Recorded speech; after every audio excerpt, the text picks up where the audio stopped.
Does what we eat affect the air we breathe or the environment around us?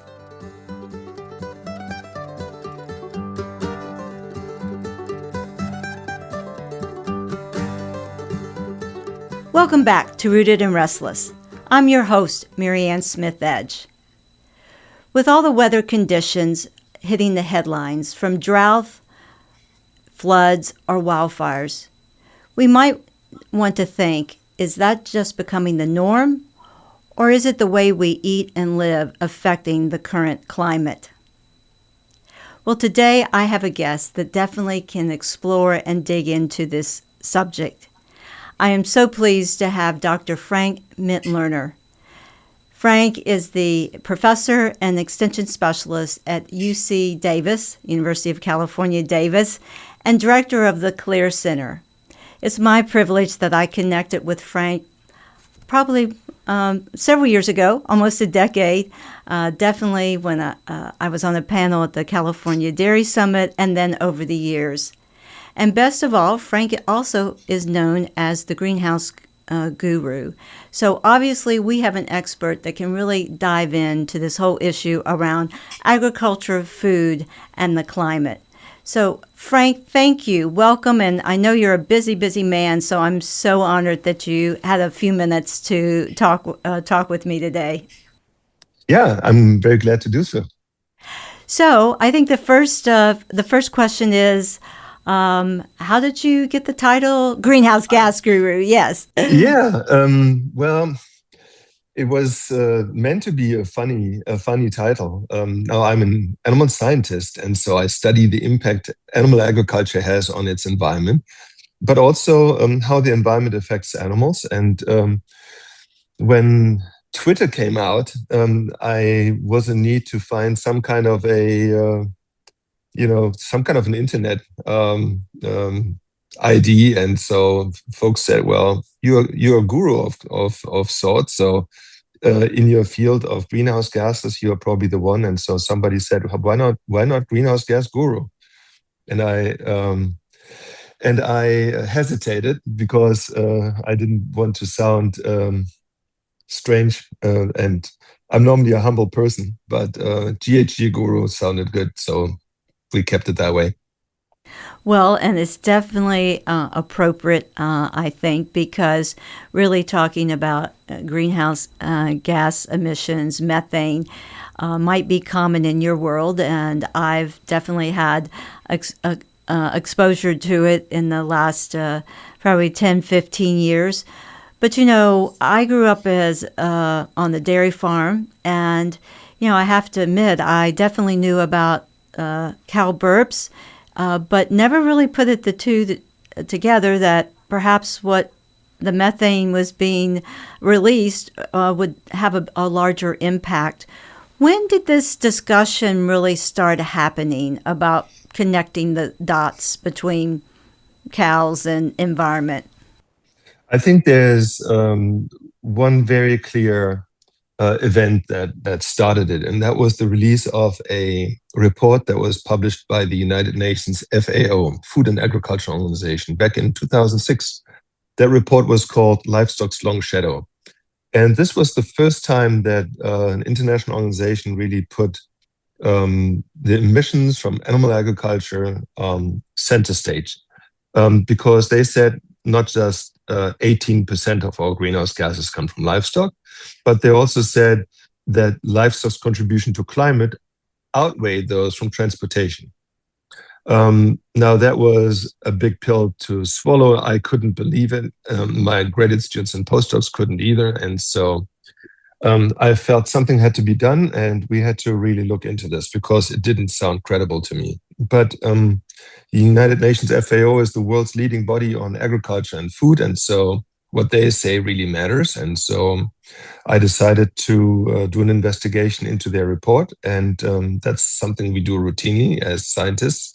We are involved in what's called peer review, and peer review means that you critically analyze other people's work. That's what peer review is. And so we did that with this report, and we found pretty quickly that it didn't just sound fishy, it was, because what was done was that the FAO looked at livestock versus transportation through different lenses.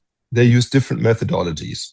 For the one, for livestock, they use what's called a life cycle assessment, where you look at all contributions that livestock have on, let's say, climate, from the soil where the crops are grown that the animals feed, to production of the feed itself, the feeding of those feedstuffs to animals, the belching, meaning what comes out the front end of the cow, the manure, the slaughtering of the animals, the transportation of animal products to consumers, and the cooking of the meal, so to say.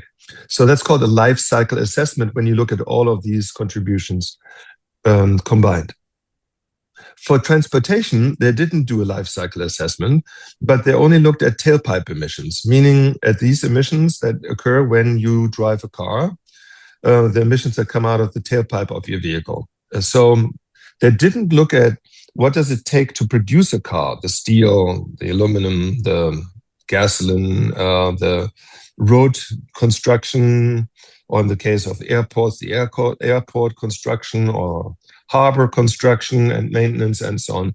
They only looked at tailpipe emissions. And so I presented those findings at a scientific meeting, and one of the people in the audience was not a scientist, but an associate press journalist who questioned me after my talk and wanted to make sure that I was aware of who I was critiquing here. And of course I was aware of it. So they wrote an article.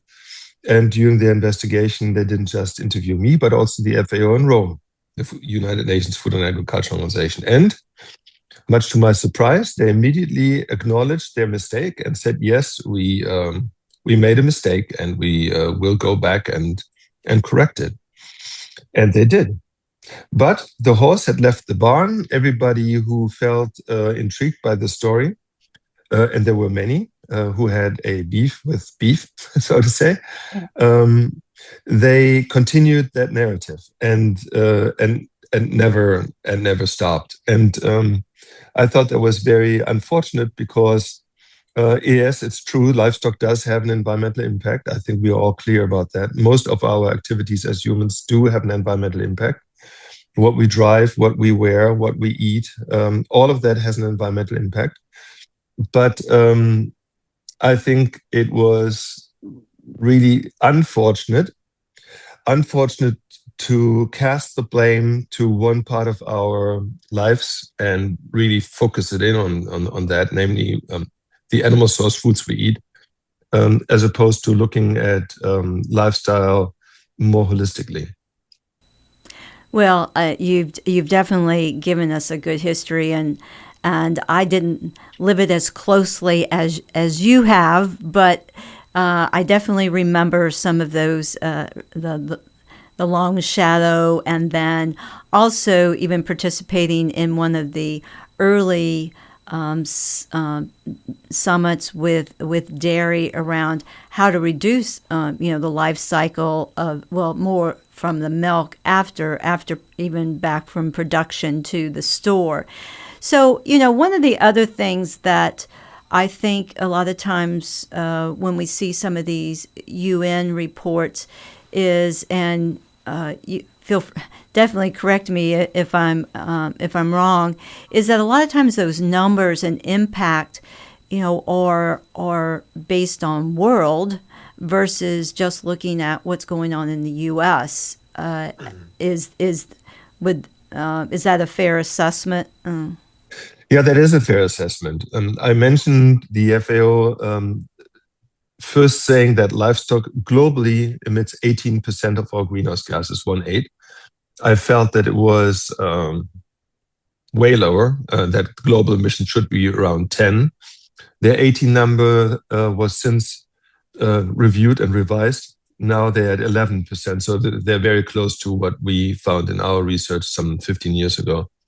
But these are still global numbers, okay? And these global numbers, they look high because they're global. That sounds weird, but you have 200 countries in the world, most of which are developing countries. And in many developing countries, other sectors of society, such as transportation, energy production and use, industries, and so on, are not very developed. And as a result, their livestock sector is relatively large. Okay, so let's say a country like Paraguay has twice as many cattle as people, and you can imagine in a country like that, the impact of the livestock sector to total emissions of that country is relatively high. Versus in the United States, where we have 330 million people and many cars and factories and so on, the contribution of the entire livestock sector is around 4%. And that's according to the Environmental Protection Agency. So that number 4% is very typical for most industrialized, or we call them developed countries. So most of Europe, North America, so that includes, of course, Canada and so on, emissions in those countries are around 4 or 5% of the livestock sector to total contributions. So yes, the number definitely looks much smaller. But as you mentioned, we have to recognize that obviously livestock, dairy does contribute. But before I ask you, because I know you've been involved with a lot of working with dairy and livestock on ways to reduce methane. But perhaps let's back up a little bit and just talk about, when we talk about methane, explain how that might be different or similar to other greenhouse gases that are in the environment. Yeah, before I go to the methane question, when I say in the United States it's 4%, and that's total contribution of livestock to climate, to our greenhouse gas inventory, that might sound like a smaller number, and it is, but that doesn't mean that we can relax as a sector. Right. We have to do our bit, okay? And so I want to be very clear about that. Also, when I'm about to talk about methane, I don't want that to be misunderstood as saying, oh, these new findings shed a different light on methane, and so we can now relax. That's not my intent, but my intent is to first explain why methane is different and why the difference that we see in this gas make it not just a liability if we ignore it, but it can actually be an asset if we manage it right. And so let me explain why and how. So the number one greenhouse gas in the world is CO2, carbon dioxide, and it's the result largely of humans burning fossil fuels such as oil, coal, and gas. Oil, coal, and gas originally used to be plants and animals such as dinosaurs. They lived, died, decayed, fossilized underground, and they were down there for millions and millions of years. Until about 70 years ago, humans extracted oil, coal, and gas from the ground. We pumped it up, we dug it up, whatever we did to get it out, and then we burned it. And then, as a result of burning of that fossil fuel, we put the CO2 into the atmosphere. And that's the one-way street of getting carbon that was down there in the ground up into the atmosphere.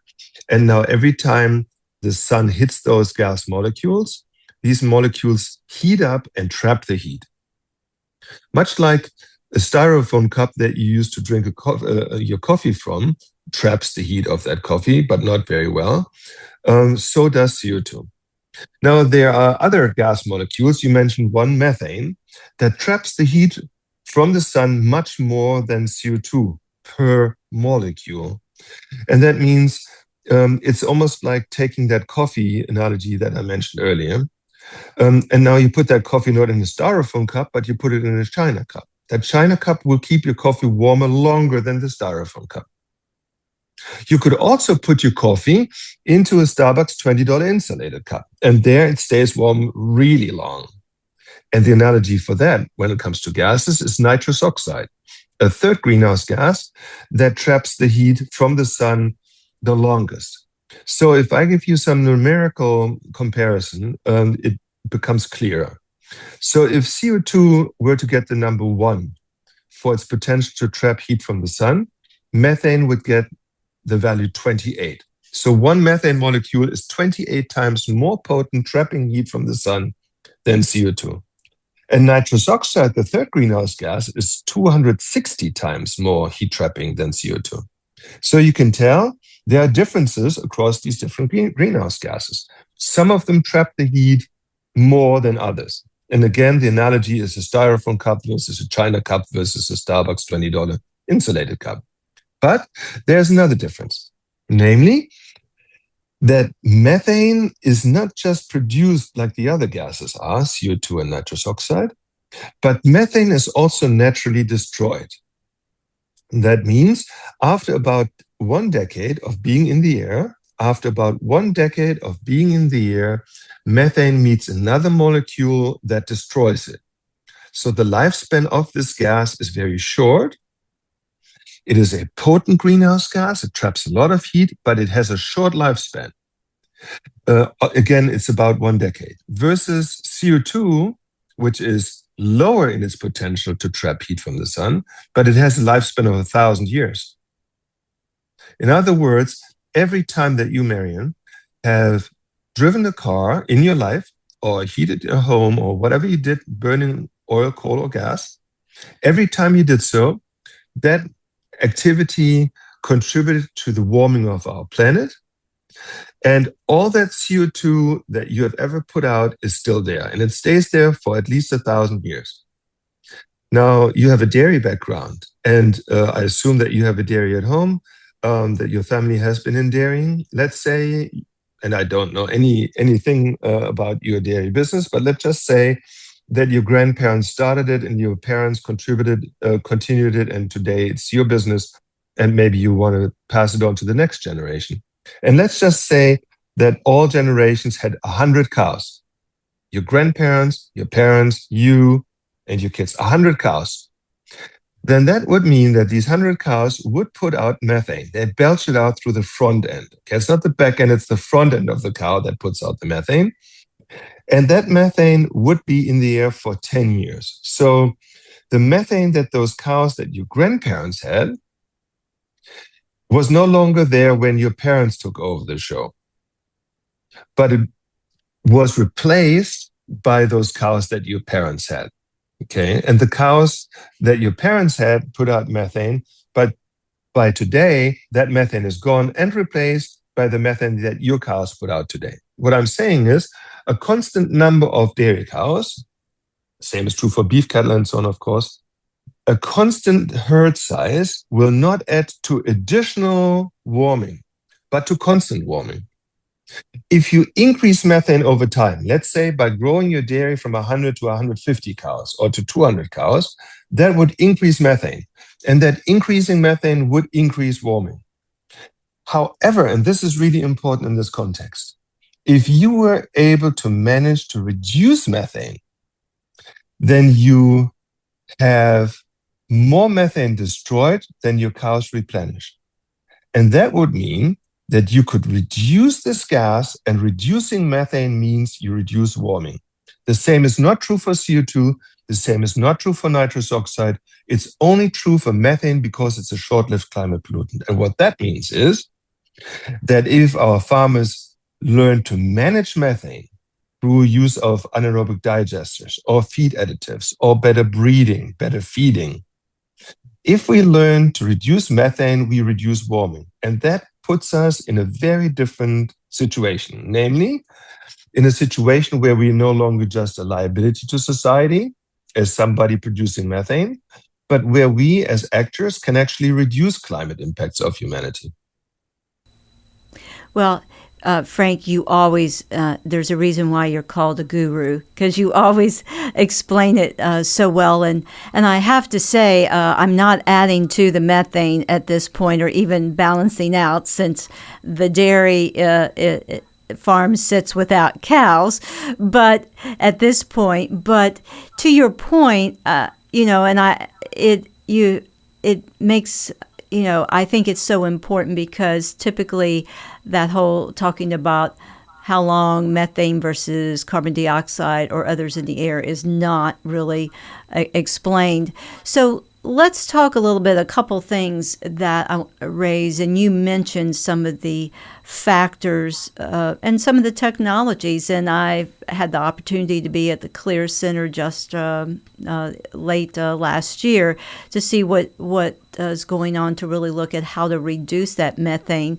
So and been on farms with methane digesters, and so maybe give us a little insight, because as you said, it's not adding to, but what dairy farmers are doing, as well as other livestock, to really focus in on doing everything possible to reduce some of that methane and potential challenges to the climate. Yeah, most farmers would not say, "Well, today I'm going to reduce methane." Okay, Right. so most farmers want to milk cows, in the case of dairy, or produce meat or so, and that's their business. But there are different states that now have all kinds of mandates. California is one of them. In California, you have an industry that's confronted with the need to reduce 40%, 40, of methane by the year 2030, so a few years from now, below 2013 thresholds. So a 40% reduction of methane is massive. Okay, that's really massive, and it's unprecedented. This has never happened before anywhere in the world. So our farmers were confronted with the need, there's a law called SB 1383, with the need to reducing 40% of this gas within a very short time frame. And the legislature decided to make that happen by working with and not against farmers. And what I mean by that is that the state said, we would like our farming sector to reduce methane, but we don't want to leave them alone, but incentivize the reduction of that gas. So in other words, we want to use the carrot and not the cane approach to help farmers reduce that gas. And what did they do? There were several programs. One of them was to promote digesters, anaerobic digesters. For some of your listeners who don't know what that means, it's a way of capping the manure storage and trapping the resulting gases from that manure decomposition. And the majority gas, the main gas of decomposing manure, is methane gas. So instead of allowing it to go into the atmosphere, it's now being trapped. It's then being cleaned. And once you have the cleaned methane gas, you can pipeline it to a fueling station and then use that methane gas to fuel vehicles, such as heavy-duty trucks and buses. This is not a small little technology at the sidelines or so, but within the next 5 years, about half of California cows will produce not just milk, but they will also produce biogas that will fuel a sizable chunk of our transportation fleet. This technology alone has had a very sizable impact on the carbon footprint of California dairies. It's not the only technology, but it's the main technology to this point. Our farmers here in California have already reduced approximately 5 million metric tons of methane. That might not mean very much to your listeners, but if you consider that the total amount of this gas that must be reduced is 7, having reduced 5 is very sizable. So 7 million metric tons reduction equals the 40% reduction of methane. 7 million metric tons equals the 40% reduction. Our farmers are already at 5. So we are 2/3 along the way. And that is possible because the state of California, believe it or not, has decided to work with and not against farmers. And the farmers appreciated that. Instead of going on their tractors and protesting on the streets, like farmers have done in Ireland and the Netherlands and Germany and New Zealand and all over the world, instead of doing that, they said, okay, let's not stick our heads in the sand. Let's work on reducing this gas and maybe even discover a new income stream, which they did, because you can sell this methane gas. It is a gas for which you can get credits, carbon credits, and these are sizable credits. So a win-win. Well, as you talked about, I think if you can survive with a dairy in California, you can anywhere. But it also, I think you've outlined the fact of when you can work together, government and agriculture rather than against, definitely can be very positive. I think probably one question that sometimes comes up, maybe from a consumer standpoint in the couple, is that, well, you've talked about methane, and it doesn't, but would it be just advantageous if we really didn't, that we reduced the overall livestock or animals, within our country or anywhere? Because, we both have heard that question. So I think, but there's also some positive impacts as related to environment too. So how do you respond to that when someone asks you that question? So it's a convoluted question, okay? So first of all, why do we consume animal source foods? I mean, what is it that really moves a customer in the supermarket to buy animal source foods? So is it the carbon footprint? Would you say the majority of people go to the supermarket, and when they go food shopping, their number one consideration is, let's buy food that has the lowest carbon footprint? I would say 99% of the population would not make their food buying decisions based on that. I think you're correct. Yeah, I mean, some people are very conscientious about it, but the vast majority is not. And I am conscientious about it, by the way, okay? But the vast majority of people is not. They think of prices, they think of taste. A growing number also thinks of nutritional value. For example, the whole issue around protein is center stage these days. Protein has never seen better days than right now. And by the way, animal source foods never have seen better days than right now, because people recognize that animal source foods are not just yummy, but very nutrient dense, and particularly very high quality when it comes to protein. All the essential amino acids sit in an egg or in a glass of milk or in a whatever meat you eat. But it's not just essential amino acids. It is pretty much most of the essential nutrients, micro and macro minerals, vitamins, and other nutrients that are contained in these food items that people ingest. We are, as a nation, not calorie deficient. Not even the poorest segments of society are calorie deficient.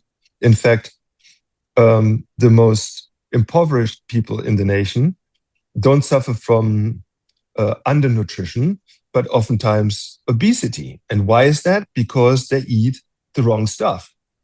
They eat the stuff that's cheap and very high in sugary, in sugar and other ingredients that are fattening. But they are deprived of nutrient-dense food. And when I say nutrient-dense food, I mean animal source foods. Okay, so should we eat less animal source foods? That's at the core of your question. And the answer is no, we shouldn't. We should eat a well-balanced diet, and part of a well-balanced diet is, in my opinion, animal source foods. And let's not forget one very important aspect. The discussion we are having is sometimes academic. Should we eat this and that in order to reduce our carbon footprint? What really drives what most people eat is the taste. And people just like the taste of animal source foods, period. It's that simple. In 98% of all refrigerators in this country, 98, almost all refrigerators in this country, you find eggs, milk, or meat. And so to me, as a scientist in the area of animal science, the question is not, shall we or shall we not eat animal source foods?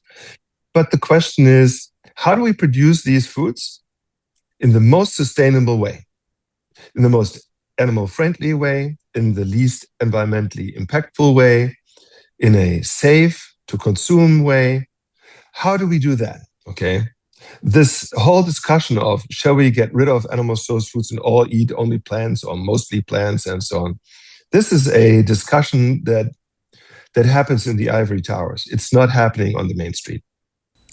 Well, I would agree with you entirely in that regard because, and I think in the last probably few years, even though I haven't seen as much conversation even around maybe some of my colleagues as well, because you look at consumer research as well. So to your point, is that some of the latest research that's come out either by the International Food Information Council or others.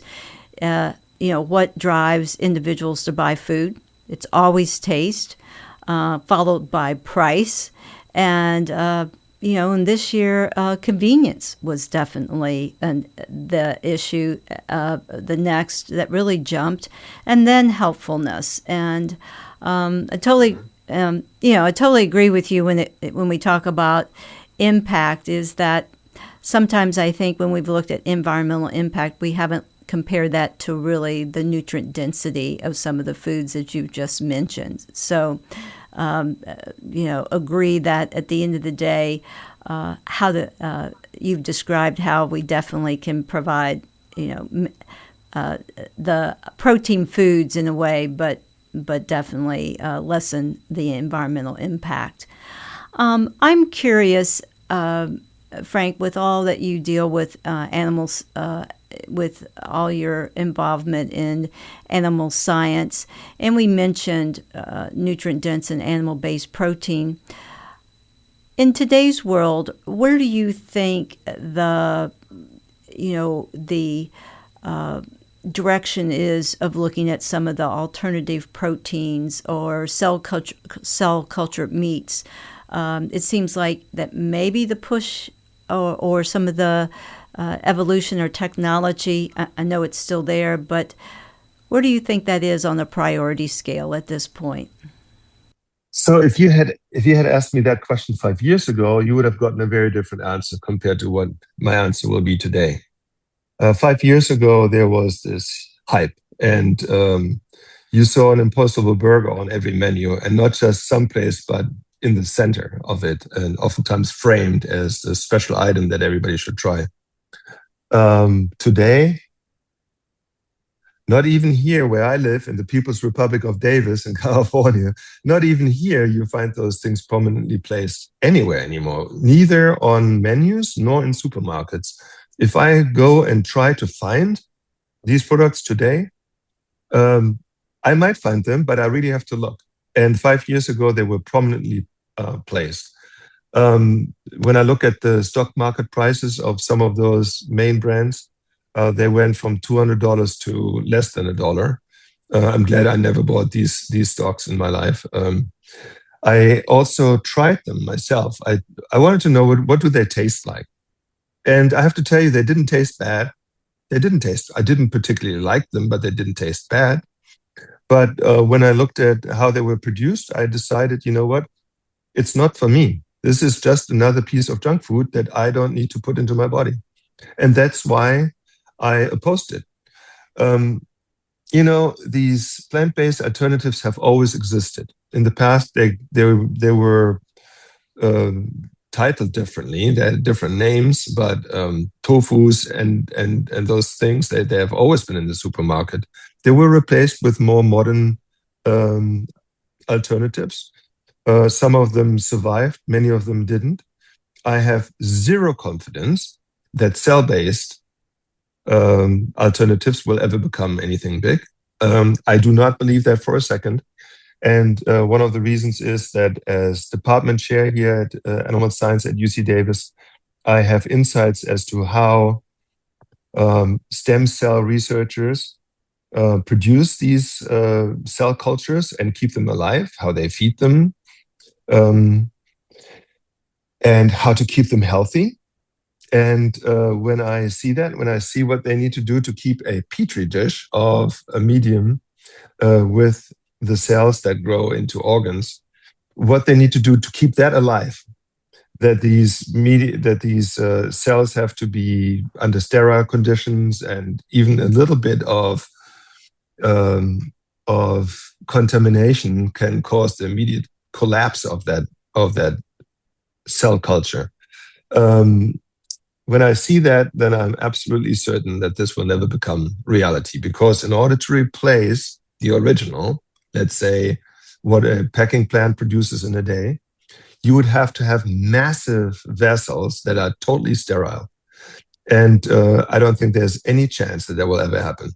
Not just don't I think that people will eat it, I don't think there's a demand for it, but the production is improbable to be successful.